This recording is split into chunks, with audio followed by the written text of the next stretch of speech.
Come in, Tymperleys. Come in. That's a good fella. Come in. Nothing to be afraid of. There we go. Hello, Councillor Young. Now, I am a right worshipful Mayor of Colchester, and I'd like to take this opportunity to tell you, Councillor Young, a little bit about my responsibilities, civic and ceremonial, so you may more fully understand the role of a mayor in this, Britain's oldest recorded British record. Now, you may be wondering, what exactly is a mayor? Well, put simply, a mayor is the head of a municipal corporation or borough, although the use of the title mayor is a comparatively recent innovation, dating as it does from the 1830s. Up until that point, the title alderman, bailiff, warden, high warden or portreeve were all perfectly acceptable titles employed by the heads of municipal corporations. Although going around calling yourself portreeve is just silly in my opinion. Isn't that right, Tymperleys? Indeed, Mr. Mayor, the appellation is as quantifiably preposterous as the application of ground turmeric to a palsied curate. Tymperleys here is my town clerk and therefore not legally permitted to possess any opinion of his own. I am but a humble functionary, a temporal advisor, an oily cog in the great machine of the municipal corporation, a minor yellowing tooth in the stinking mouth of local governance, a worthless inky-cuffed numbers monkey, forever swinging blindly through the rancid jungles of borough. Yes, all right, Tymperleys, don't lay it on with a trowel. My most grovelling acts of contrition, Your Worshipfulness. Yes, I apologise for Tymperleys' existence, but ceremony dictates. When robed, the mayor must be accompanied on all civic occasions by the town clerk. When the mayor is robed, so I am robed. When the mayor is naked, so too must I be naked. And when the mayor processes, it is my duty and my privilege to precede or follow him, according to whether the mayor is in the front or the rear of the procession. If I should walk beside the mayor, I shall be upon his left, so as not to offend the dictates of civility. To walk upon his right would be as if to slap an aging duchess about the chops with the engorged and salty pizzle of a bull. Yes, I think it might soon be time for your medication, Tymperleys. Indeed, Your Worship. Yes, well, anyway, where were we? Ah, yes. In the current economic climate, we are advised to tighten our belts, belt on our tights, buckle our ball gags, and cry to hell with the safe word. Because, let's face it, we're all in this together. Well, you are at any rate. I personally have a nice house in Lexton, flanked with Doric columns with lions on top. Yes, is the zoo any closer to resolving all of that? I believe a recovery operation is in the process of being mounted. Well, it's not the only thing that's in the process of being mounted. The gardener's barely getting to the gazebo with his virtue intact. Some of the furry buggers are even tunneling under the fence and eating the neighbour's children. No, grass, sir. Grass, yes. Where was I? Oh, yes, we've all had to make sacrifices. Not least my neighbours. Still, anyway, for example, due to fiscal restructuring, the Borough of Colchester no longer finds it financially expedient to recognise the distinct role of Lady Mayoress, which is why, in the interests of civic economy, I have taken it upon myself to combine the functions of Mayor and Mayoress. It takes some doing, but the wife and I are nothing if not adventurous. During the week, I function in the official capacity of Mayor, performing all duties and deeds applicable thereunto.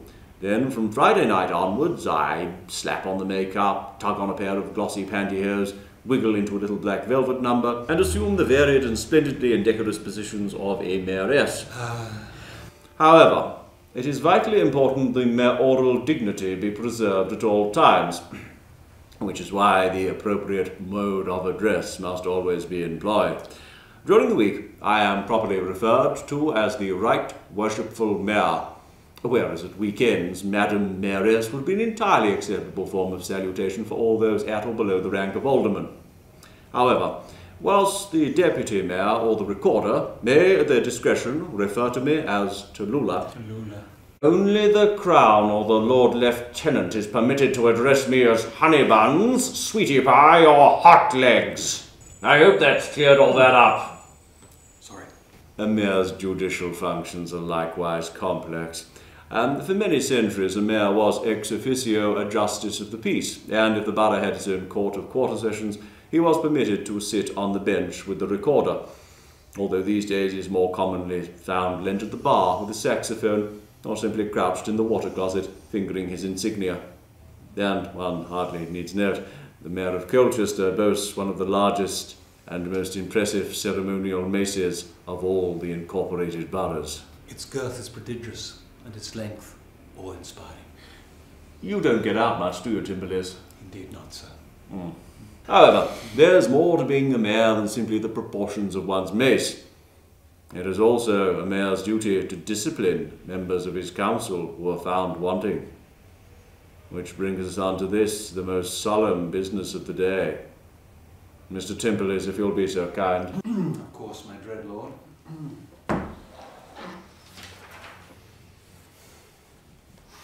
Councillor Young. What? Yeah, hello, sorry, yeah? Councillor Timothy St, Mycroft Young. Yes? It has come to the attention of the Council of Colchester that you have on diverse occasions, in and around the chambers and environs of this venerated edifice, performed your duties in a manner unbecoming of one of your almost exalted office. Excuse me? To wit, you have on numerous occasions failed to arrive in council until past your appointed hour. Oh, come on, I've only been late a couple of times. Furthermore, when in attendance, you have appeared in varying states of dishabille and general lumpen oafishness. I beg your pardon? Moreover, you have made light of the office of the mayor, and on occasions too manifold and opprobrious to enumerate, you have engaged in most contumely jesting of your peers, and, more damningly, your betters, including but not limited to the Right Honourable Member of Parliament for Colchester, Sir Robert Russell.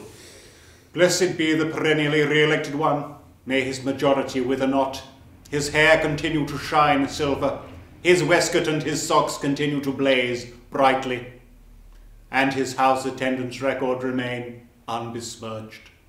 So mote it be. So mote it be. What the hell? We have also had to take into account certain proven traffic violations and ill-advised forays into non-narrative comedy. What do you mean ill-advised? Have you seen the stupid author sketch? It's bloody gold dust, that. Actually, sir, that one is rather good. Mr. Tymperleys, you forget yourself. We have taken into account your mitigating circumstances, such as they are: the lowness of your birth, your corpulent pinguitude, pusillanimous fatuity, and moral plasticity have been taken into account, yet still you have been found wanting.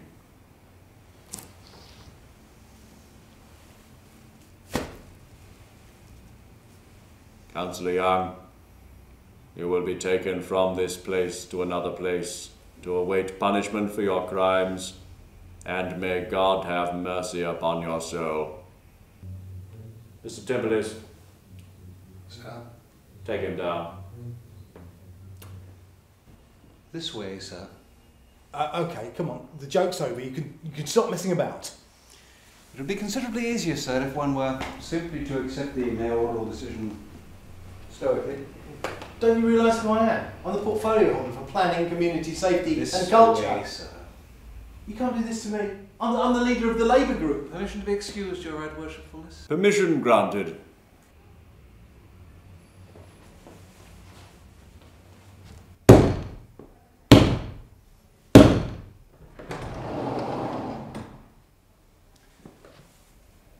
This way, sir.